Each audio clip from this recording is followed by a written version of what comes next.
They claim the ocean heals, that its silence calms the mind, its beat quiets the soul, and its enormity brings us down to size, reminding us how infinitesimal we actually are.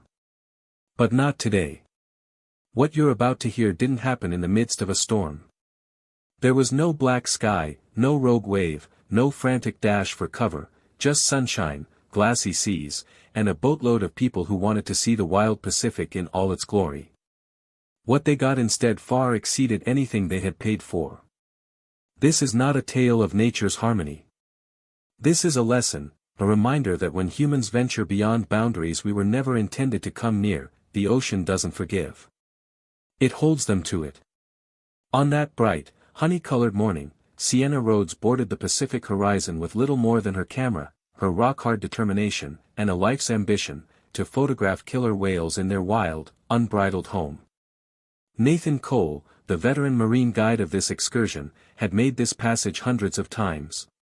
He thought he knew orcas. He thought their ways were rational. But what occurred that day would alter his confidence forever, because orcas do not forget. They don't perform. And when they attack, it's not for show. If what follows forces you to examine how we treat the wild, then listen close, because this one starts on the moment the sea fell silent, right before it screamed. The morning started like a postcard come to life. The Pacific horizon glided smoothly across the still mirror of the water, its white hull cutting a quiet path beneath the sun. A soft wind wafted across the deck, bearing the faint odor of sea and sun-kissed steel. 20 or so passengers leaned over the railings, their voices light-hearted and anticipatory, eyes scanning the horizon for the first sign of a fin. Sienna stood with them, camera already readied. A wildlife photographer from Arizona, she had pursued fleeting seconds on every continent, eagles in Alaska, elephants in the Serengeti. But this was different. She had always dreamed of this, orcas in the wild. No concrete tanks. No trained tricks. Only nature in all its raw purity. She had no idea how raw that reality would be. At the bow, Nathan Cole pushed back the brim of his cap, his eyes scanning the water with the practiced smoothness of a man well at ease on the water. 38, with skin bronzed by the sun and eyes creased by squinting into salt and gale, he seemed to radiate calm command. This coast along British Columbia had been home to him for more than 10 years. He understood its tides, its moods, and its silences. He also thought, perhaps too optimistically, that he was familiar with its enemies. "They're exceedingly smart," he said to the group, voice carrying over the thrum of the engine. "They hunt in coordinated pods, employ special vocal calls, even teach skills from one generation to the next. But there's never been a recorded incident where an orca attacked a human in the wild." His assurance flowed through the deck. Smiles broadened. Camera lenses pointed out. Passengers crouched over the rails with phones extended, desperate to be the first to catch a glimpse of a fin. For most, this was a trip of a lifetime. And all was just as it should be, except to Nathan. There was something in the quiet that didn't sit right. It was heavier, like the silence before a sentence. His own words, "never attacked humans," hung awkwardly on his tongue, stretched thin. But he pushed the idea away. It was not the first time his instincts had awakened for no reason. Nature was not in the business of offering comfort, after all. Behind him, Sienna raised her lens to the open blue, pursuing beauty. She didn't realize that beauty was already observing her from below, weighing her presence, waiting. The words over the speaker, level, smooth, but with a crackle of enthusiasm. Movement off the port side. Pod approaching. Suddenly, deck mood changed. Voices fell to whispers. Cameras lifted. Figures strained toward the water, as if under gravity's pull. The formerly peaceful surface trembled with fresh life.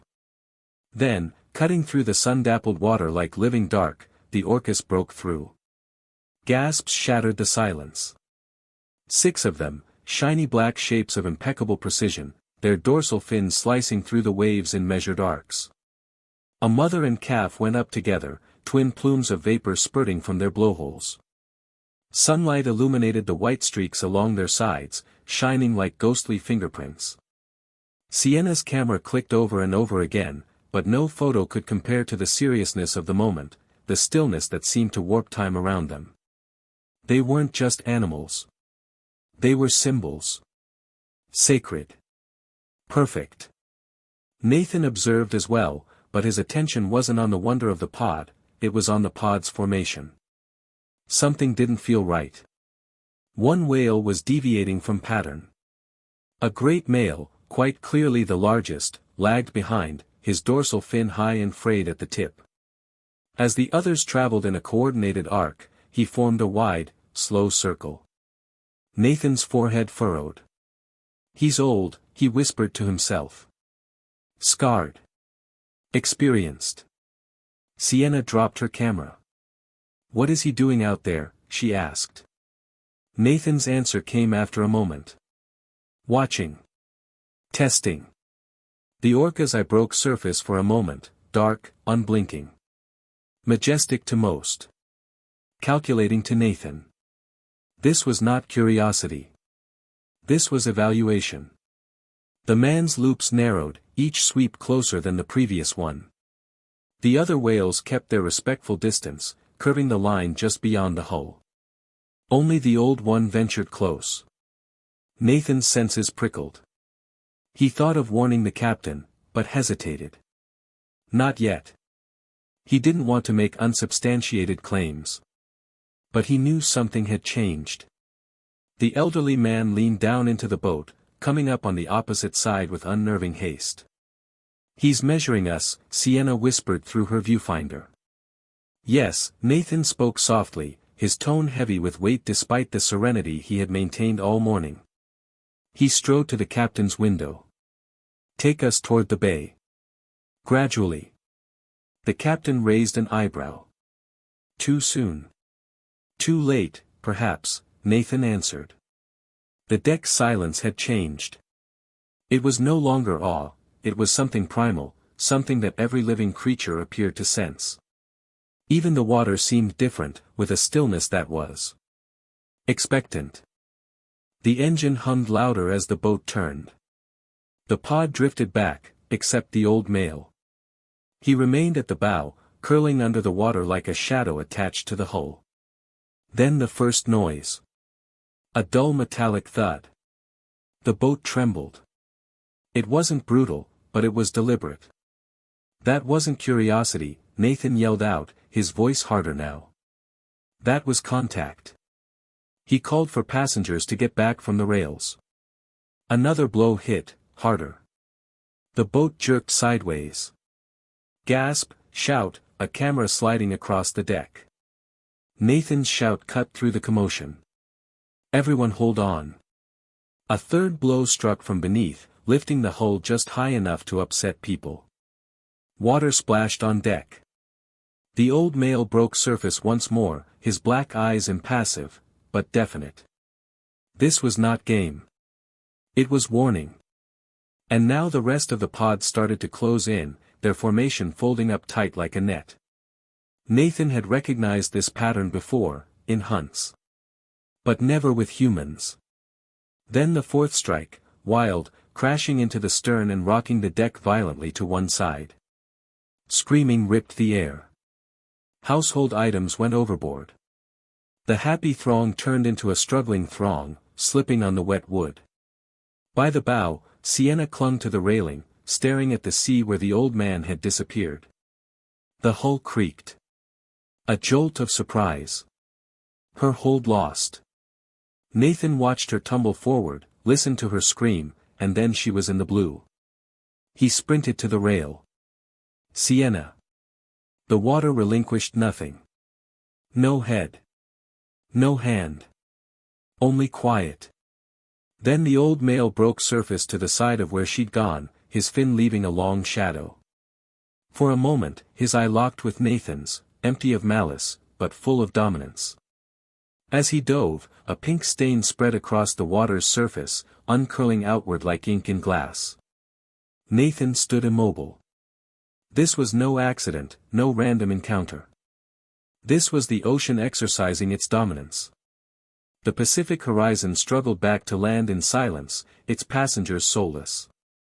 Siena's name would never be listed in official accounts. No body. No picture. Just the recollection, and the blood in Nathan's head that tinged the waves long after they fell over her.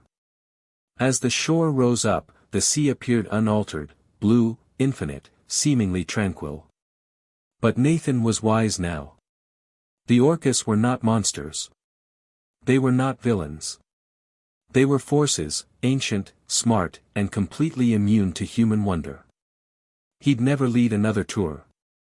Beauty cost. On that idealized morning, it had claimed Sienna roads. Do you still think Orcas are harmless gentle giants? Or have we paid no heed to the warnings long enough? The ocean doesn't seek permission to remind us who it belongs to. Sometimes, it takes everything to get us listening.